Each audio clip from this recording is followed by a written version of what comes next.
Hello, how you guys doing? Capital P here with another video.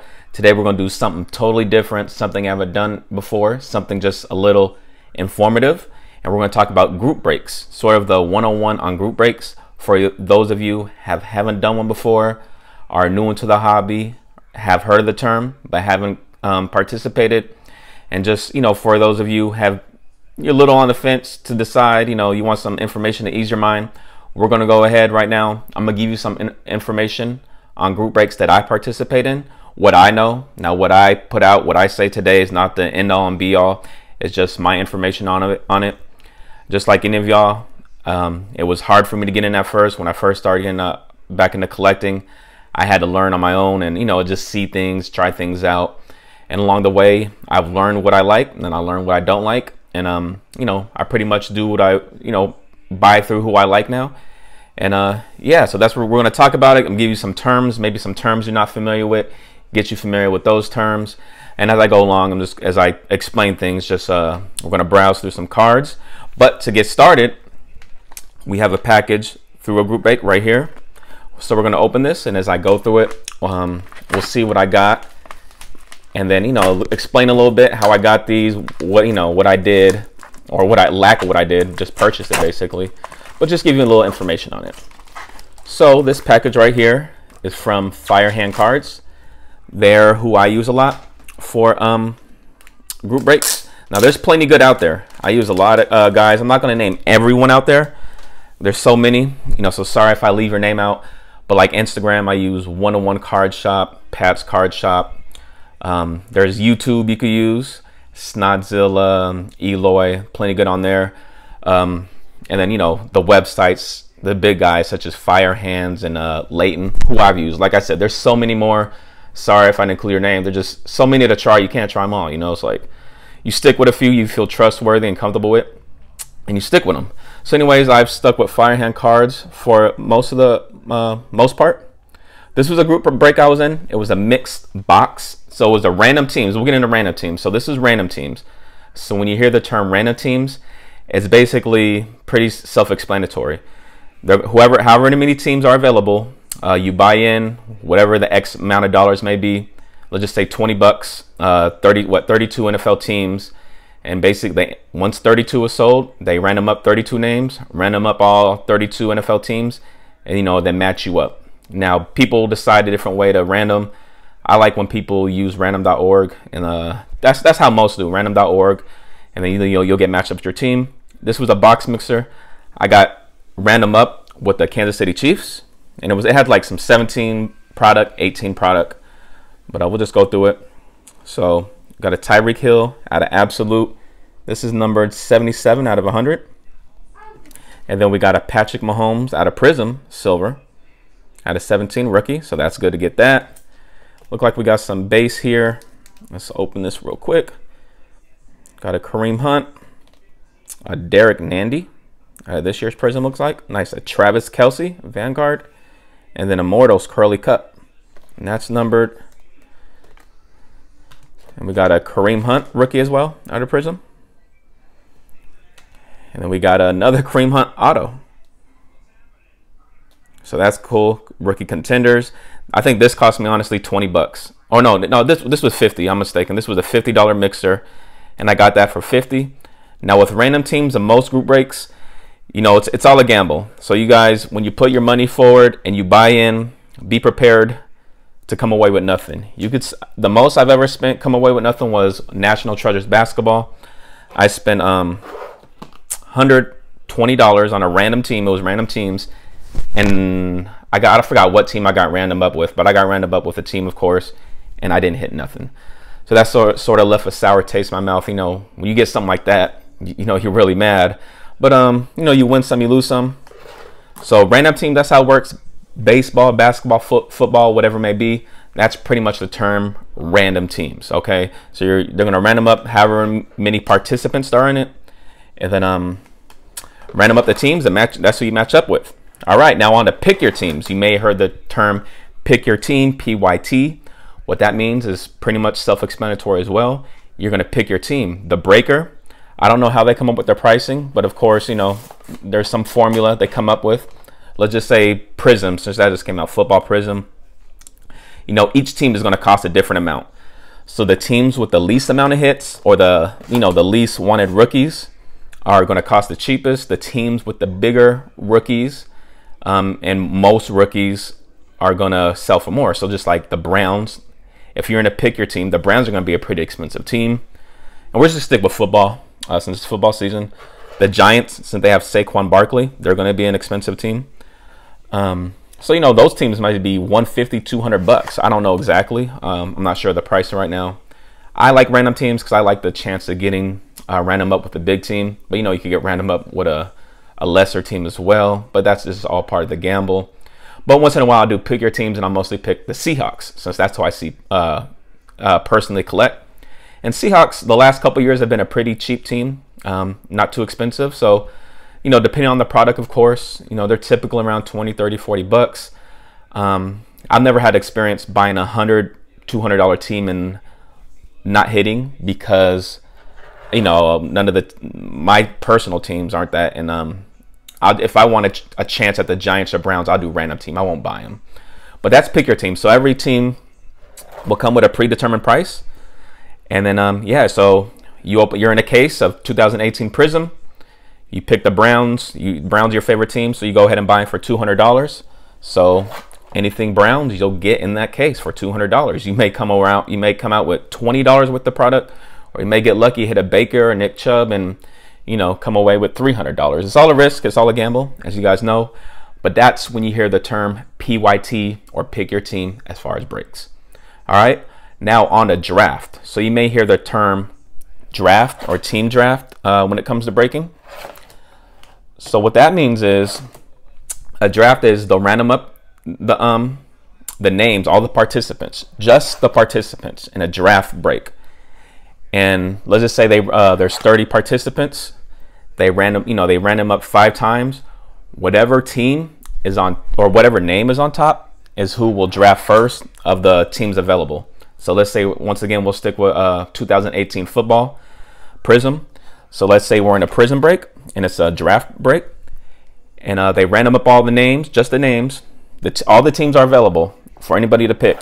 And let's just say I get top pick, and I go ahead and I pick the Giants because I want a shot at the Giants. I want a shot at Saquon. Or I pick the Browns because I want a shot at Baker Mayfield and Nick Chubb.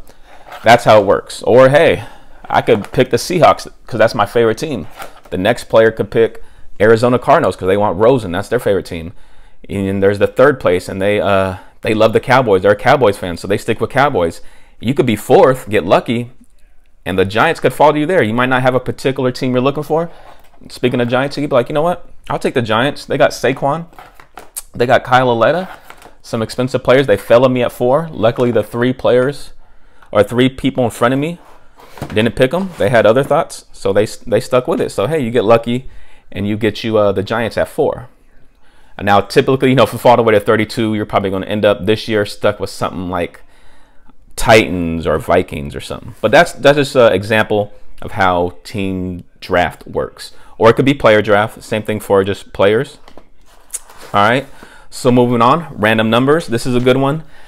Random numbers, when you hear that term, that's more for your high-end products. Sort of like, what do we got here? Sort of like when I got the Saquon out of Flawless.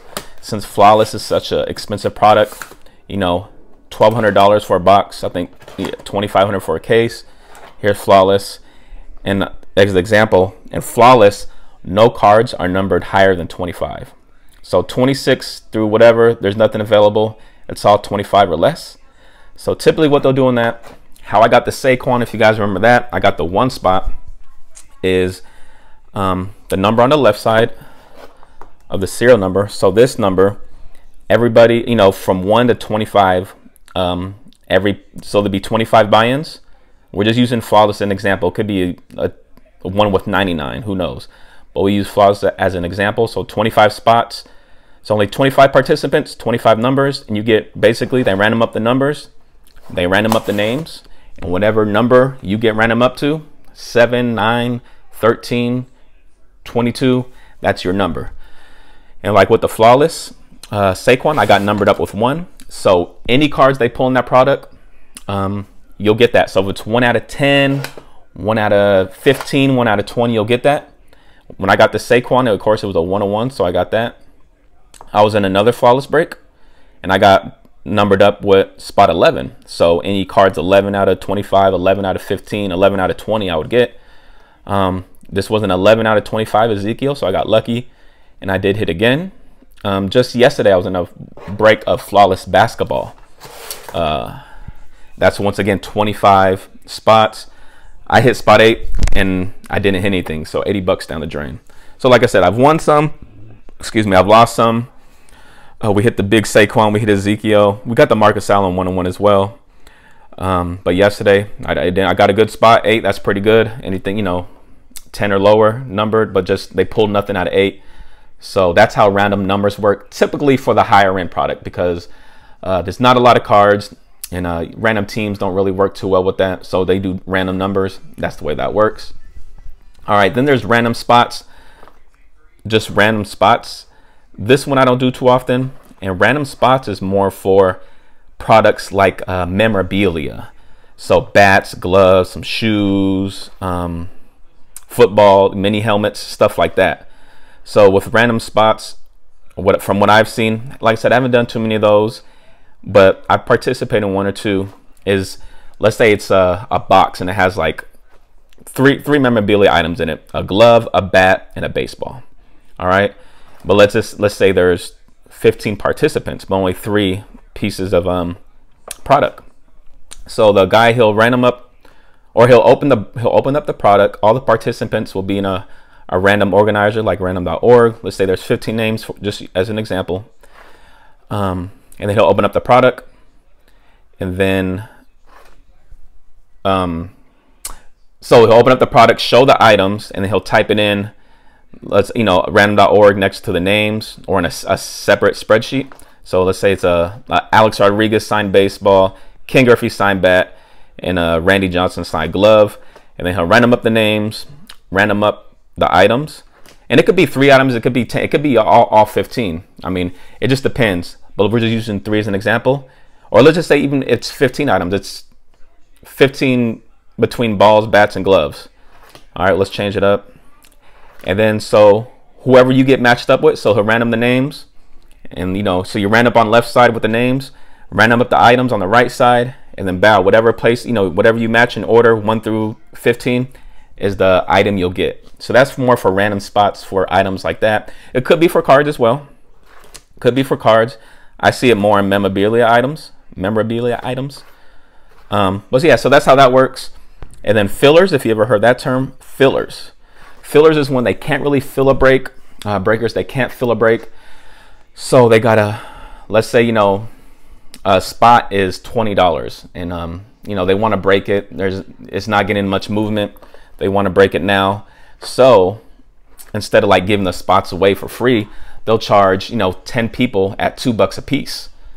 So if you're more willing to spend $2 a piece, you're not guaranteed a spot. But if you hit the spot to get in the break, you only spent, because 2 times 10 is 20, so you only spent $2. So the 10 people will buy at $2, and then they'll random them up, to equal that $20 he was looking for in the first place. And then whoever gets this top spot will get in the break, and they only spent $2 instead of buying at 20. So it's a little bit more risky, because now you're competing against 9 other people, but it's a good way to get in some breaks for cheap if you get lucky. I've been in some fillers, I've lost some, but I've also been in fillers where I spent a couple bucks, way below asking what they were for the break price, and I got it and got lucky. So that's another term you may use, you may hear. But like I said, everything I say and from what I say, I could, it's just what I know. What have I gone through for breaks? There could be more. I'm sure there's a lot of you guys in there who know more than me, who are real familiar with it at all. So you could have in the comments, leave a bit more feedback. I just had a lot of questions at my last auction about, group breaks. And I've heard, I've had people ask before in the comments when I've done mail days, what is a group break? Who do you use? So I just want to give you guys a little info. Like I said, everything I say is not the end all and be all.